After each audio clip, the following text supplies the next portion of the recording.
बढ़ाएं अपना कदम सक्सेस की ओर शिखर करियर इंस्टीट्यूट के साथ। शिखर करियर इंस्टीट्यूट पूर्वी भारत में एकमात्र कोचिंग संस्थान जो एक्सक्लूसिवली है मेडिकल एंट्रेंस एग्जाम के लिए।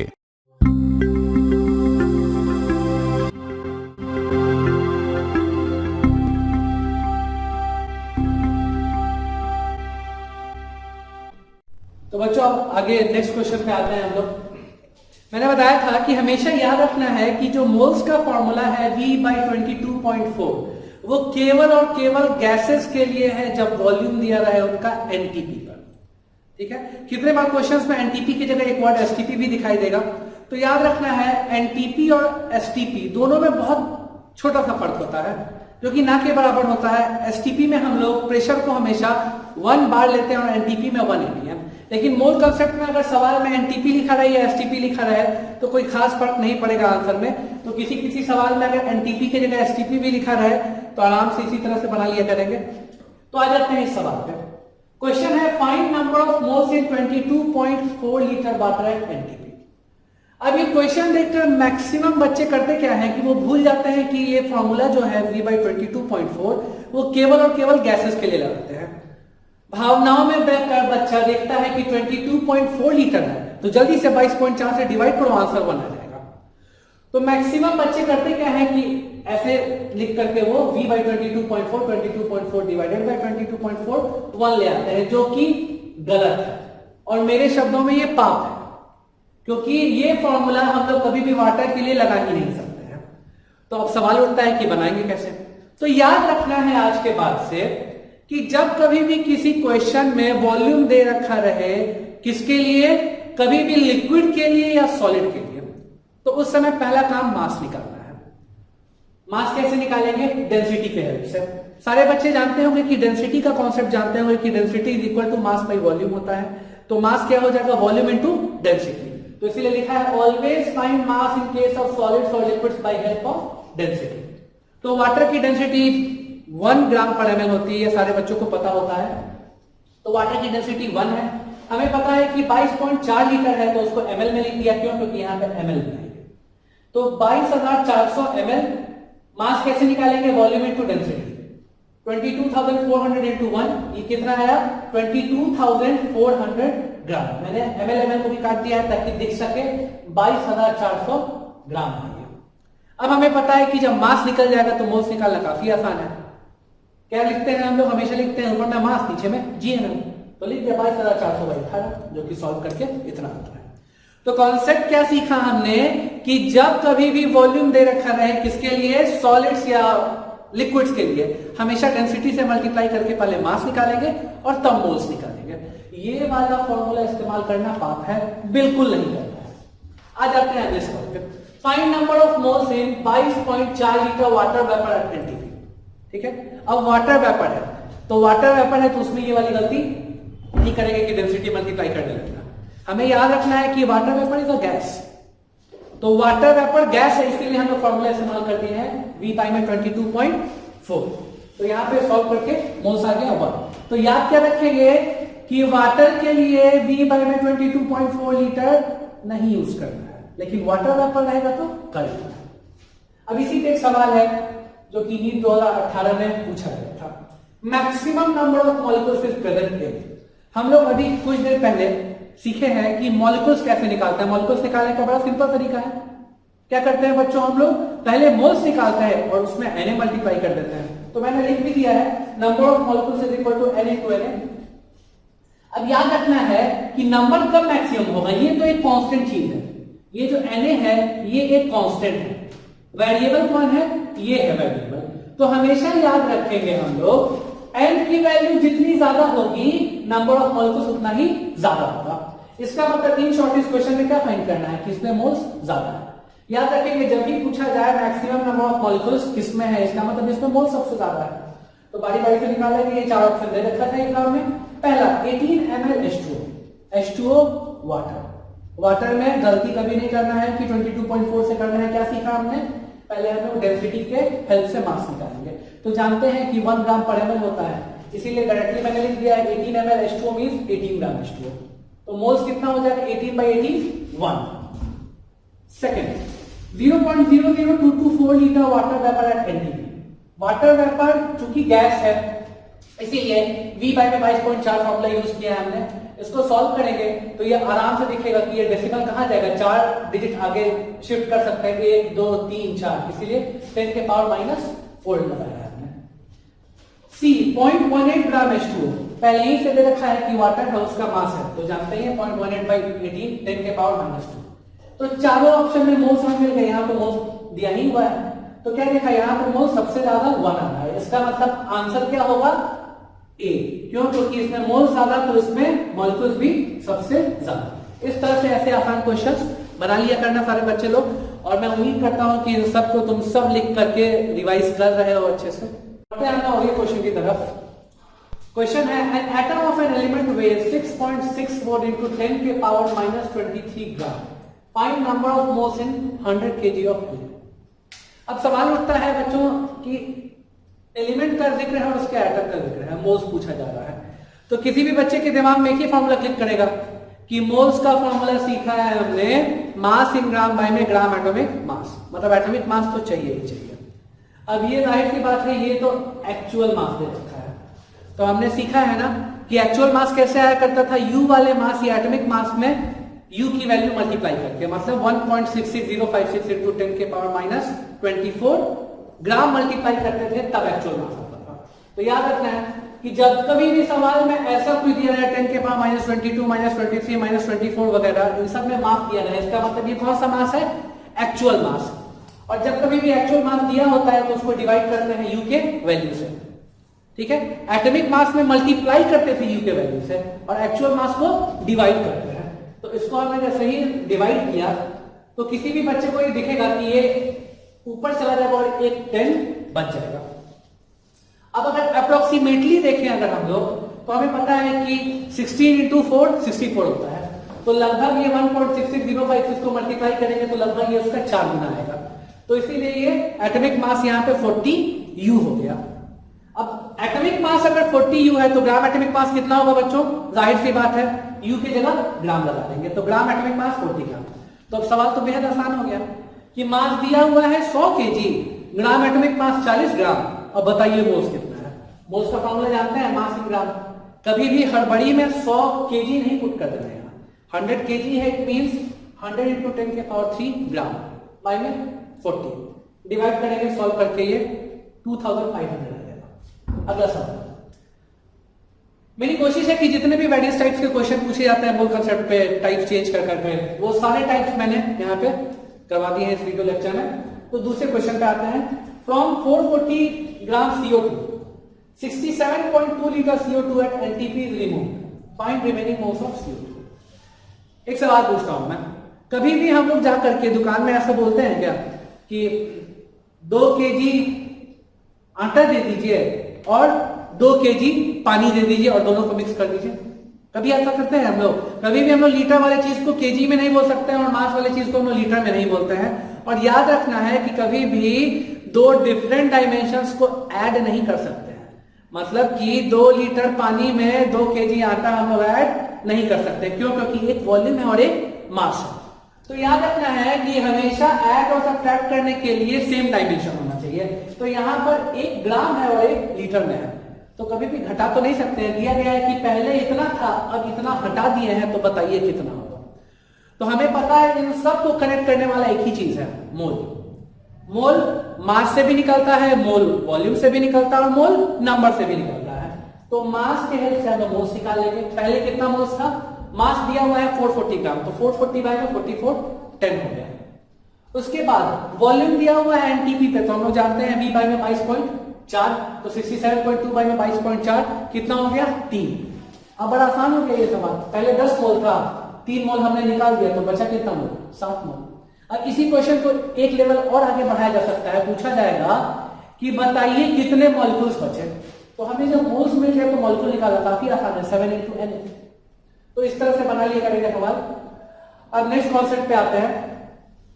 जैसे तुम सभी बच्चों का घर में कुछ और नाम होता है, स्कूल में कुछ और नाम होता है, वैसे ही मोल्स का भी एक और नाम होता है। वही मैंने लिखा है, कहीं पे भी 1 ग्राम एटम लिखा है, मतलब ग्राम एटम लिखा है, दिख रहा है ना, ग्राम और एटम के बीच में कोई भी वर्ड नहीं है, ग्राम ऑफ एटम नहीं, ग्राम एटम। अगर ग्राम एटम लिखा हुआ है इसका मतलब मोल ऑफ एटम्स। जैसे लिखा है मैंने 1 gram atom means 1 mole of atoms, 1 gram molecule means 1 mole of molecules, और 1 gram ion means 1 mole of ions. मतलब ग्राम एटम को मोल्स ऑफ एटम समझेंगे, ग्राम मॉलिक्यूल्स को मोल्स ऑफ मॉलिक्यूल्स, और ग्राम आयन को moles of ions. Example 5 gram atom oxygen, कैसे समझेंगे कि ये O है कि O2? एटम लिखा हुआ है तो एटम का मतलब O होता है, O एटम, O एटम होता है और O2 मॉलिक्यूल होता है। इसलिए हमने क्या लिखा, ये 5 moles O, 5 gram molecule oxygen. Molecule word है तो ऑक्सीजन का मॉलिक्यूल क्या होता है, O2, तो इसलिए हमने क्या लिख दिया 5 मोल्स O2।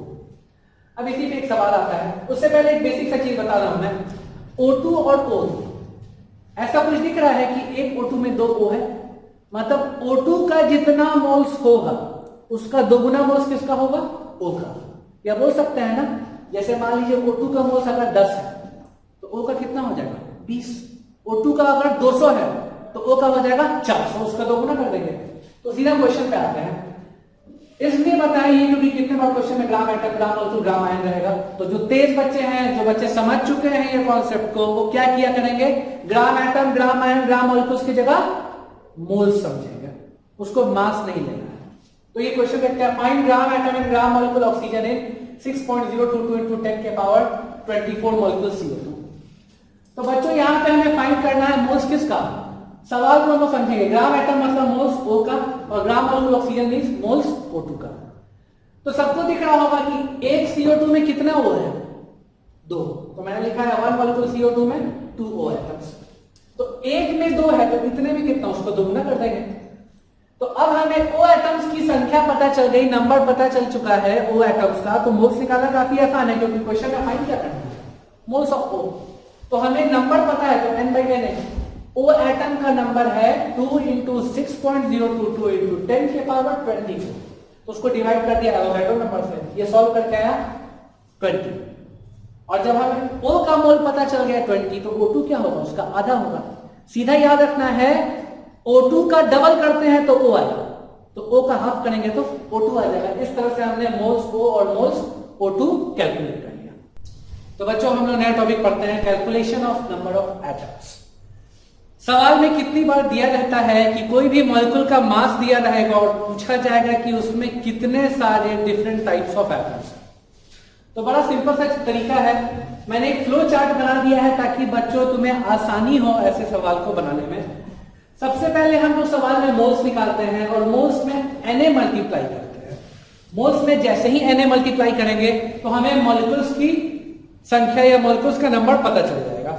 अब हमें पता है कि एटम्स मिल के मॉलिक्यूल्स बनाते हैं, तो एक मॉलिक्यूल में जितना एटम होगा उससे मल्टीप्लाई कर देंगे तब हमें टोटल नंबर ऑफ एटम्स मिल जाएगा। मतलब मोल्स में एक बार Na मल्टीप्लाई करना है तो मॉलिक्यूल्स, और मॉलिक्यूल्स में नंबर मल्टीप्लाई कर देंगे एटम का तो वो आ जाएगा एटम्स का टोटल नंबर। जैसे कि एक एग्जांपल है 8.8 ग्राम CO2, इसमें हमें फाइंड करना है नंबर ऑफ एटम्स। तो सबसे पहले काम मोल्स निकालेंगे, 8.8 by 44.2 आ गया। अब उसके बाद मॉलिक्यूल्स निकालेंगे, तो हमें पता है मॉलिक्यूल्स निकालने का क्या तरीका है, Na से मल्टीप्लाई कर देते हैं तो 0.2 Na। और अब हमें एटम्स निकालना है, हमें पता है इस मॉलिक्यूल में टोटल 3 एटम्स हैं, टोटल 3 एटम्स हैं, तो एक मॉलिक्यूल में 3 एटम, तो 0.2 Na में कितना, 0.2 Na को 3 से मल्टीप्लाई कर देंगे तो आंसर आ जाएगा 0.6 Na। मतलब तरीका है कि सबसे पहले मोल्स में Na मल्टीप्लाई करके मॉलिक्यूल्स, और फिर मॉलिक्यूल्स में जितने एटम्स हैं उससे मल्टीप्लाई कर देना है तो टोटल नंबर ऑफ एटम्स मिल जाएगा। अब एक बेसिक सा टर्म है एटॉमिसिटी, वो तो सारे बच्चे जानते होंगे, जैसे कि O2 को बोलते हैं die atomic, O3 try atomic. जितने सारे एटम्स एक मॉलिक्यूल में होते हैं उसी के बेसिस पे एटॉमिसिटी हम लोग डिसाइड करते हैं। एक है तो मोनोएटमिक, 2 है तो डाई एटमिक, 3 पे ट्राई, टेट्रा, इसी तरह से पॉलीएटमिक बोलते हैं। अगला सवाल, calculate number of atoms in 54 gram C6H12O6। तो पहला स्टेप है मोल्स निकालना।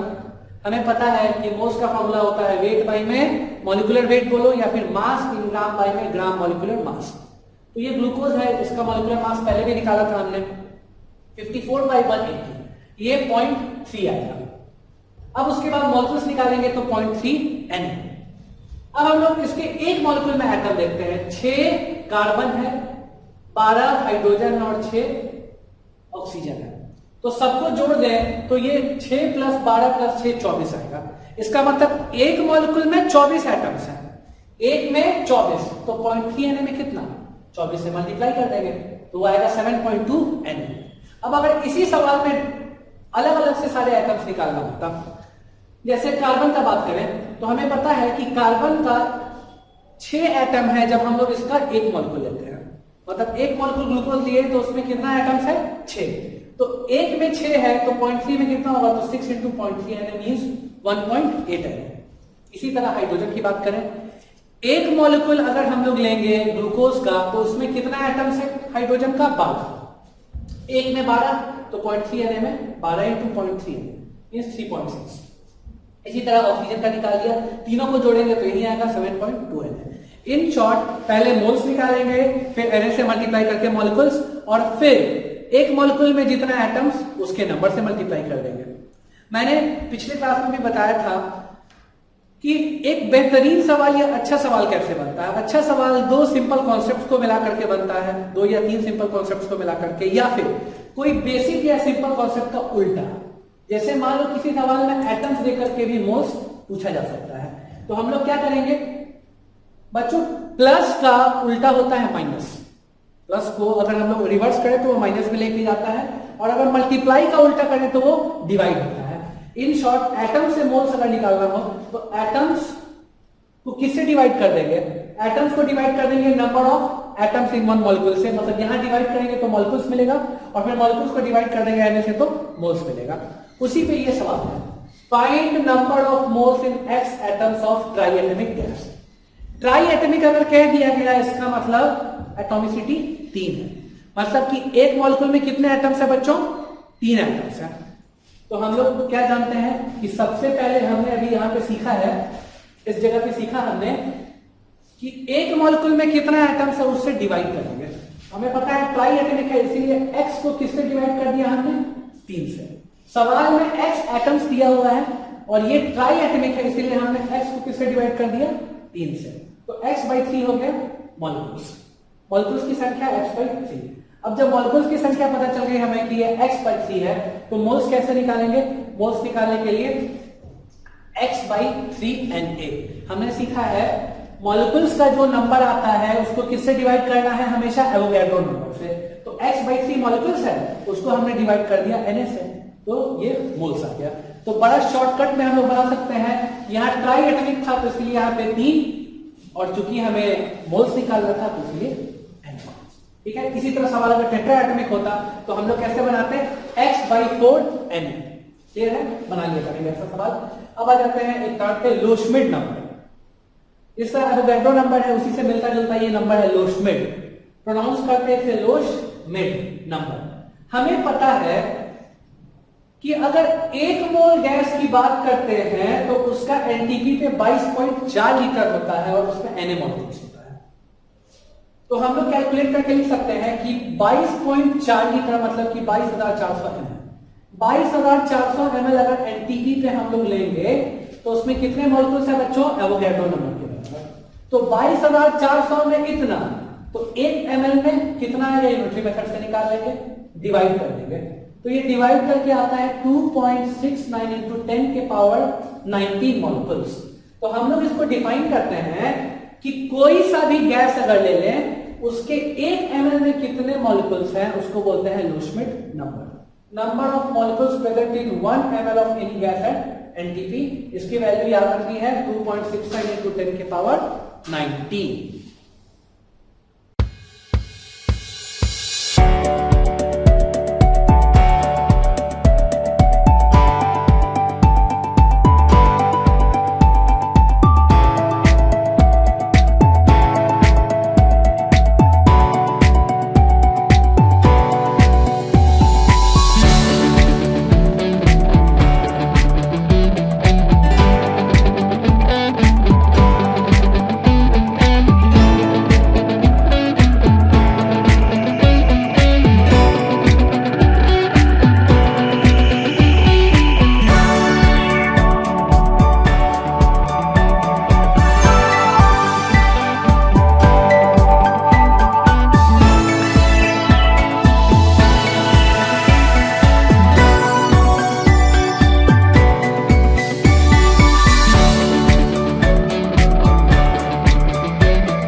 a gas occupies 5 liter at NTP.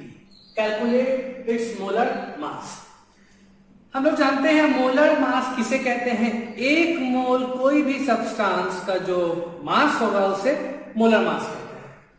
तो मतलब काफी साधारण सा सवाल है कि यहां पर हमें दे रखा है कि एनटीपी में 5 लीटर 20 ग्राम ऑक्यूपाई करता है, तो मोलर मास निकालना है।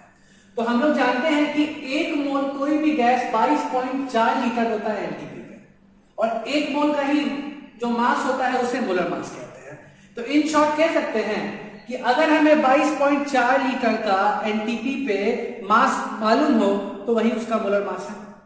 तो बड़ा आसान सा हो गया ये सवाल फिर कि हम लोग को क्या करना है कि 5 लीटर का मास 20 ग्राम दिया हुआ है, तो यूनिटरी मेथड लगा करके 22.4 लीटर का मास निकालना है।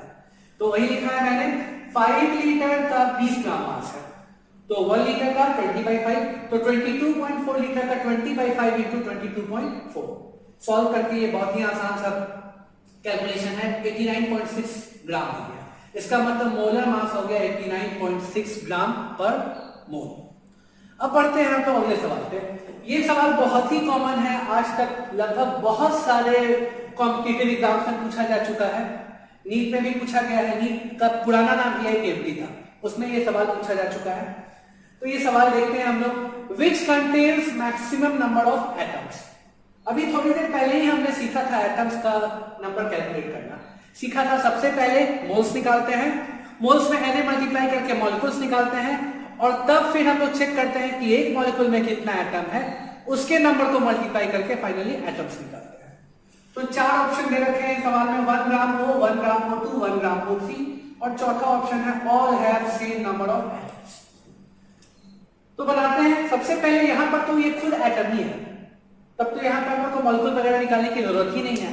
हम लोग क्या करेंगे, 1 ग्राम मास दे रखा है, तो हम लोग जानते हैं फॉर्मूला कि मास इन ग्राम बाई में ग्राम एटॉमिक मास होता है, फॉर्मूला मोल्स निकालने का।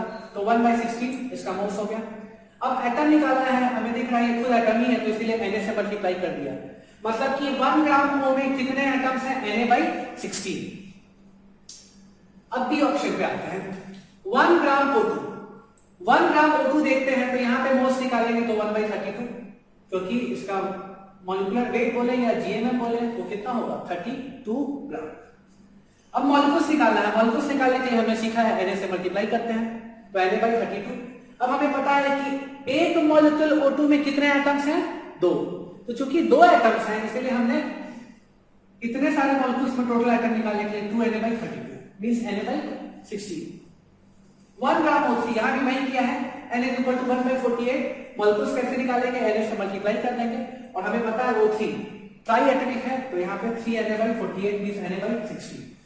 तो दिख रहा है कि तीनों जगह सेम नंबर ऑफ एटम्स आ रहे हैं, इसलिए ऑप्शन क्या हो जाएगा, all have same number of atoms. तो ऐसे सवाल बना लिया करेंगे आप सभी बच्चे लोग।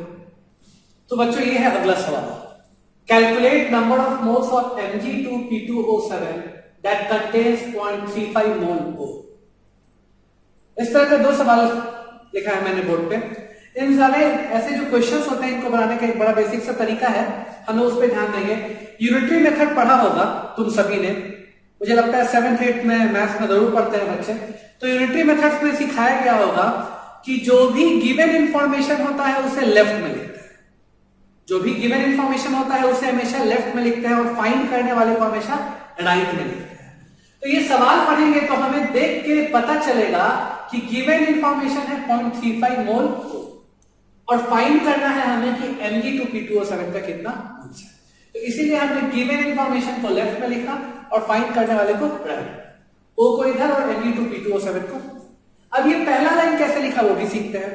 हमेशा याद रखना है, गिवन इन्फो लेफ्ट में, फाइंड करने वाला राइट में, और पहला जो लाइन है वो इस फॉर्मूला को देख करके लिखेंगे।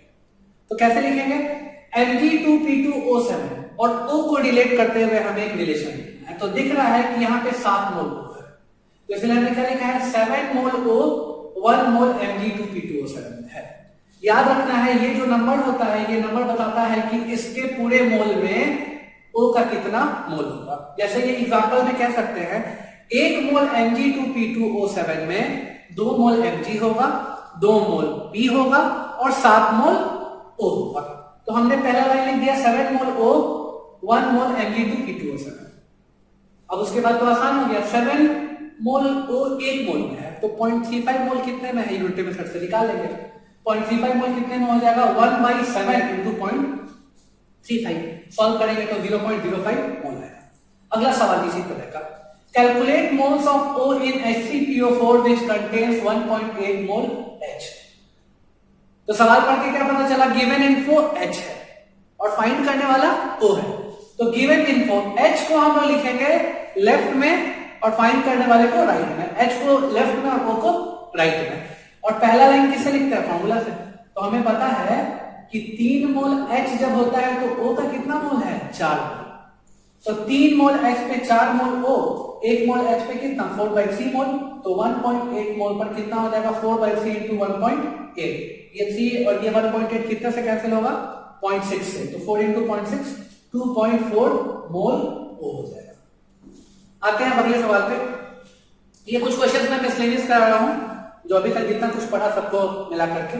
अगला सवाल है, इन 7.4 ग्राम CaOH hold to find number of ions and find number of atoms। Ions और एटम दोनों अलग अलग चीज है, तो हम लोग पहले समझते हैं। CaOH hold to का बात करें, अगर इसकी बात करें तो यहाँ पे एक कैल्शियम का एटम दिखता है, 2 ऑक्सीजन और 2 हाइड्रोजन, तो टोटल 5 एटम है। मतलब हम लोग कहेंगे कि CaOH होल्ड 2 में 5 एटम है। लेकिन जब आयंस की बात करते हैं तो हमें पता है ना कि ये 2 यहां पे आएगा +2 बन के, तो इसलिए Ca+2, और ये Ca के आगे 1 है तो OH में -1। अब 2 OH है यहाँ पे, इसलिए यहाँ पे 2 लिख दिया। तो टोटल कितने आयंस हो गए, 3 आयंस।